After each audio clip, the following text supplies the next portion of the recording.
Hello, everyone, and thank you for joining me, Martin van Staden, in another solo podcast for the Free Market Foundation. If you've been paying attention to the news recently, you would know that the South African Revenue Service, SARS, is again moaning about its latest shortfall in tax collection.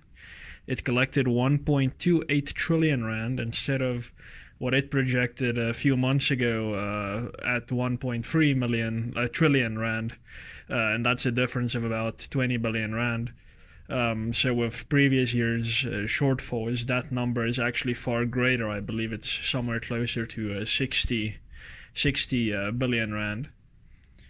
So now SARS is on a crusade for so-called tax morality. But in my view, it's probably reckless and irresponsible to seek to enable government to rake in more wealth from productive citizens and, in our current context, from foreign investors as well, while corruption runs rampant and the state continues to strangle economic freedom and growth. Tax avoidance and tax morality cannot be considered without due regard to the broader political and social and economic context in which we live.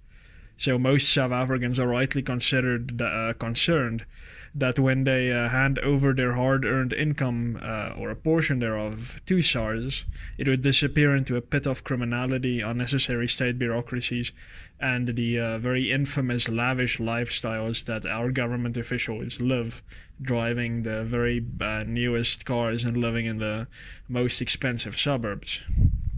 So, for instance, there's been much talk of a tax revolt by civil society against the corrupt and inept government. South African Airways and Eskom, the perpetually mismanaged state-owned enterprises and highly ineffective market competitors, have been awarded several billions of rands in bailouts over the last few years, and we only expect this to continue. I don't think any politicians' reassurance that they'll now be strict with the state-owned enterprises means anything, because every time that these companies have asked for more money, they have gotten more money, and I think that principle will continue for some time to come.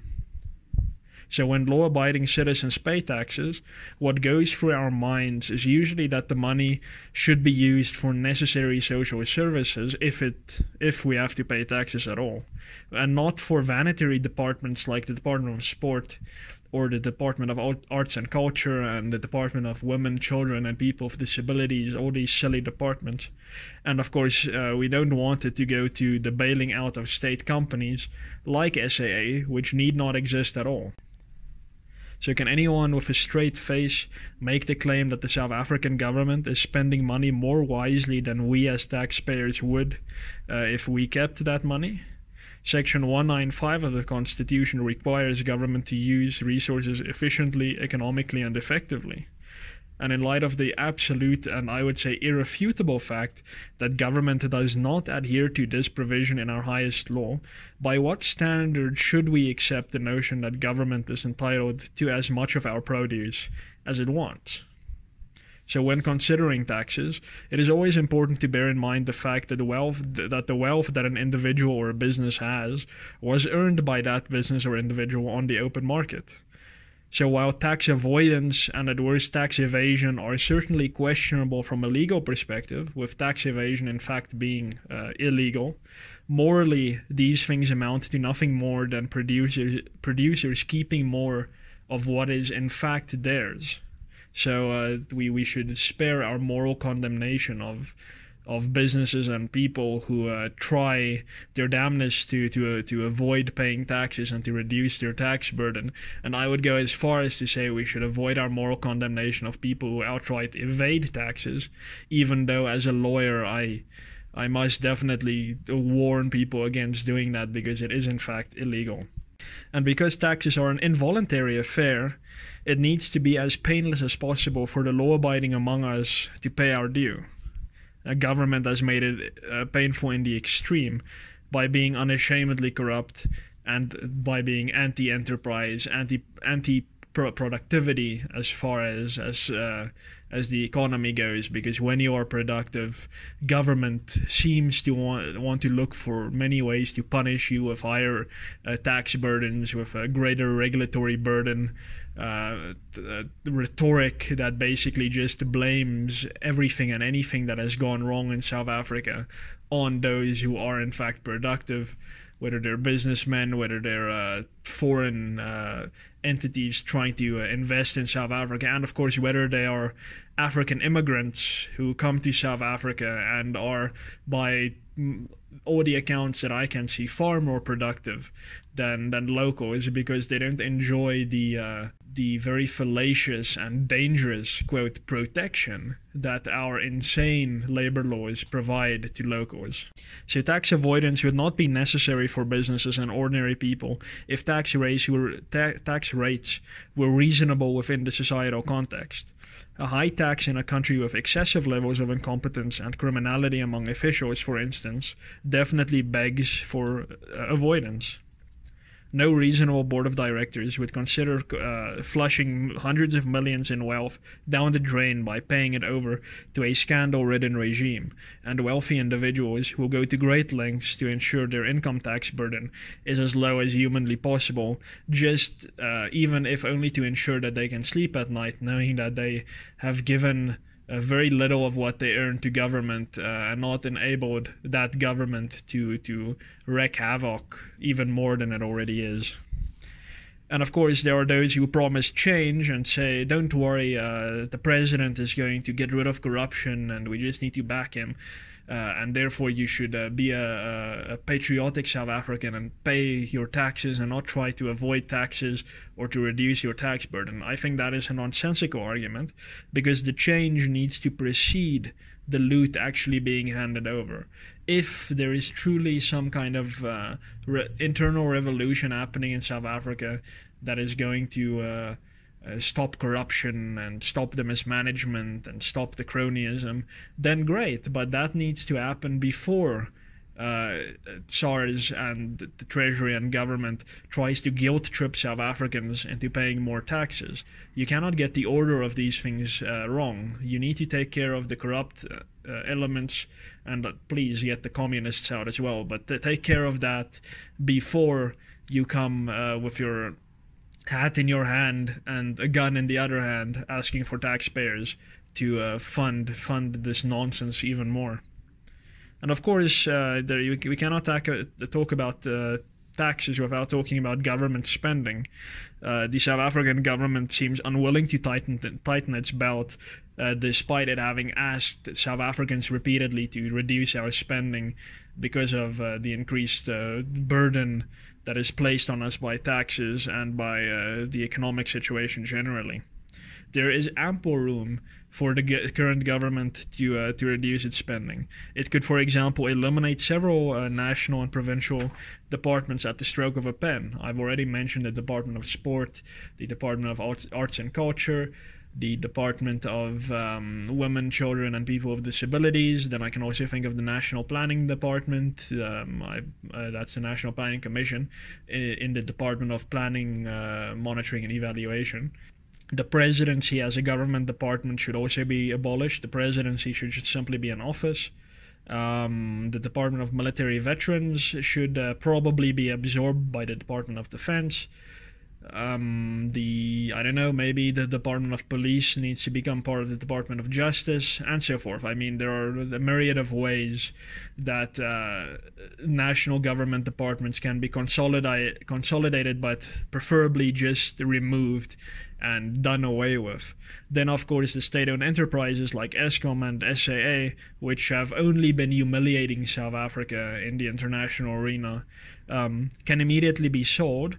And if they cannot be sold because of the insane levels of debt that they have, they should simply be closed down completely so that they can no longer inflict more damage. So government should close them down, pay off the debt, and then just be done with it. It's going to be painful for an instant, but then for years going forward, that burden will no longer rest on the shoulders of the taxpayer. Of course, the trade unions are going to make quite a ruckus about any plan to downsize the civil service or cut jobs at national or provincial departments or at state-owned enterprises. But unfortunately, in this case, the unions will simply need to be stared down, should be told that, listen, this is what we're going to do. Make your noise, have your protests, it's fine, but we want South Africa to be a successful and prosperous society, and because of that we need to seriously cut spending. So yes, the unions will need to be stared down. And of course there are vanity projects like the unaffordable national health insurance plan that Minister Aaron Motsoaledi has seemingly shifted onto President Ramaphosa's plate. That's going to be interesting. But that obviously needs to go. It's completely unaffordable. We cannot even begin to pay for it and pay Eskom's debt and pay South African Airways. That's just never going to happen. So all these things can be got rid of, and if that happens, the amount that government needs to collect from taxpayers will be significantly reduced, and then shortfalls will no longer be a problem. So just like ordinary citizens have been forced to spend less because of the tax and regulatory burdens that have increased on our shoulders, so too can government reduce its spending as a matter of course. And it is often said that money should be taken out of politics to stem corruption. But for state corruption to truly end, it is politics that needs to be taken out of money. In a system where there are high levels of economic freedom, and where society can keep more of its money rather than having to sacrifice it to the state, corruption is lower. And to see this, you only need to look at, for example, the Fraser Institute's Economic Freedom of the World report, and compare that with Transparency International's Corruption Perceptions Index.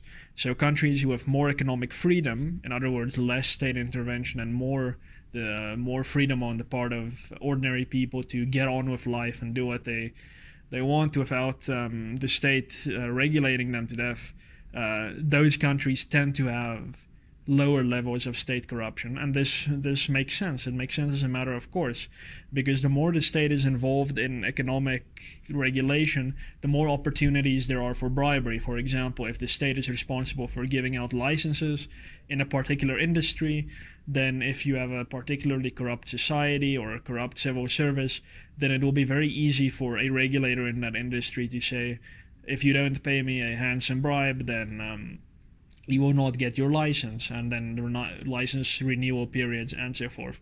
So there's also a very strong correlation, and maybe causation even, between the rule of law as a system that inhibits arbitrariness and economic freedom, and of course as a result low levels of corruption. So to encourage tax morality in the current societal context of South Africa and our current political morass is actually deeply condescending. Deeply entrenched corruption, mismanagement, and vanity projects are not exactly encouraging to us as taxpayers. Plainly, government does not even deserve what it is already collecting. It should probably get significantly less money in tax revenue than what it has gotten over the last few years, probably by half or even 2/3. So South Africa will continue to bleed billions while we continue on the trajectory of ignoring the principles of economics and the tenets of the rule of law. That government collects less and less revenue as it is more and more corrupt and infringes more and more on the free market and the rights of citizens should not be surprising to anyone, least of all the South African Revenue Service. Only when citizens are respected as taxpayers and as the masters of government and not its servant can a sincere conversation about tax collection be had. And that is my view on this latest moaning and groaning by SARS about tax morality and tax compliance. If you've enjoyed this podcast, please like the video and share it, please. Subscribe to our YouTube channel. It's the big red button right under the video.